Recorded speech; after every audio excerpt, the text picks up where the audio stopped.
I'm not sure I share your view. I think the Muslim fundamentalism is one of the worst. Maybe it's the worst. Maybe it's worse than all of them. I don't know about that for sure.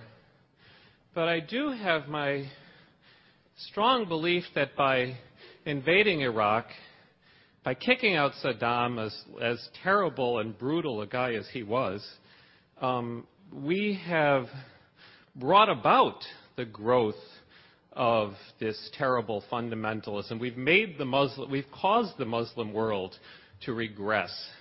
And I think that sending in the 82nd Airborne can only push us in a reverse direction. I'm wondering if your views have changed since the war started, and if you think the war was a good idea or if it's going well. Well, without having what I'm very willing to have in the time we've got an argument in detail on Iraq, I can tell you immediately how I disagree with you. You give away the entire argument when you say they only get angry because of what we do.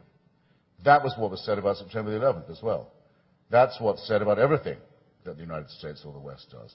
We've made them angry. It's not because of the failed state created by Islamic backwardness that turns into a rogue state because it can't blame itself for its failure and exports the violence. That can't be it.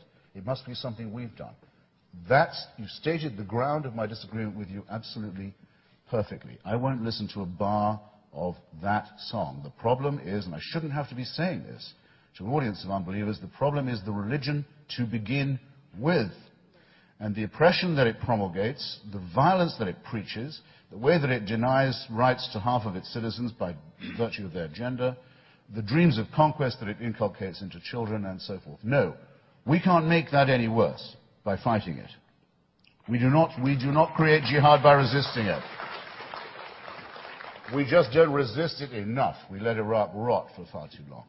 Far too long. We should have taken care of that a long time ago. And if you think that that idea is more dangerous than the idea of an Iranian theocracy waltzing past the European Union, spitting its way through the United Nations, tearing up all the treaties it's ever signed as it goes, laughing at us, sending death squads to kill our novelists, sending death squads to blow up the Jewish Community Center in Buenos Aires, sending killers with impunity to Berlin to kill the Kurdish democratic leadership of Iran in a restaurant in Germany, doing all this and never suffering a thing, and then about to become thermonuclear. If you don't think that's the most dangerous thing, then you have no concept of what a threat religion can really be. And you don't see it when it's glaring you in the face. So don't clap. I don't care. So my question is, you suggest that we should fight Islam. We should try and limit fundamentalist Islam. That's a serious problem that we have to take. Actually, that's not what I say. Huh? That's not what I say. Oh, I say we are fighting it. Oh, okay. It is fighting us.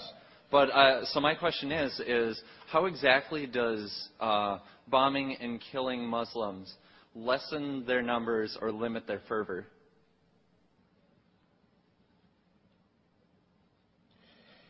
I'm just wondering if I should draw you a picture. You mean, how does killing them lessen their number? Your question cannot possibly be as sappy as it sounds. You must have meant something more intelligent than that. Well, my idea is, you must have come across this. The numbers of those bombed will decline. Oh, yes, but that encourages others. Ah, you're so sure? Yes. Yes, well, I remember being told after 9/11, if we destroy Osama bin Laden, hundreds will spring up in his place. Some of you may have said that. Hope not. You all heard it. Well, in that case, we will find a quick way of surrendering, hadn't we? Had we better not? I mean, there's no point in resisting in that case, because the more we beat them, the more strong they'll get. It's like the Greek myth of Antaeus. Every time thrown to the ground, he drew strength from the soil. Unbeatable. If you think that, by all means think it. But I don't know what you're doing at a conference that wants to defend atheism against religious barbarism. How do I envision victory? Someone asks from the floor. I'll tell you how I'd know it was possible. It would come like this: when the side of jihad said, "Can we take these casualties any longer?"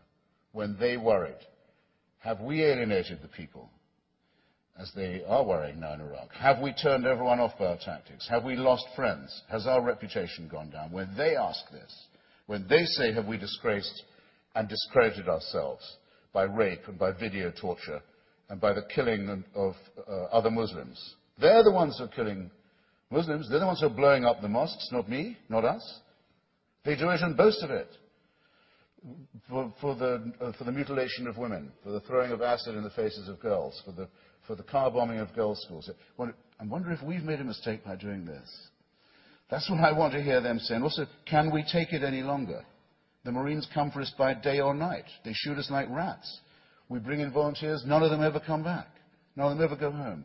They're all killed in Iraq. It's a killing field for us. We shove people by the hundreds over the border in open order from Pakistan into Afghanistan. They're all killed. When do we have to ask ourselves, is God really on our side? That's the point we have to get to. Instead, the sickly, petty masochism of American public opinion saying, shouldn't we hold the flag to half-staff every time one of us gets killed? Shouldn't we be the ones in doubt that we're fighting a just war?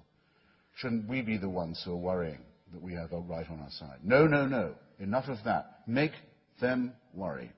We can get to that point because they are, don't forget, they are suicidal. They are irrational. They operate on a crazy worldview.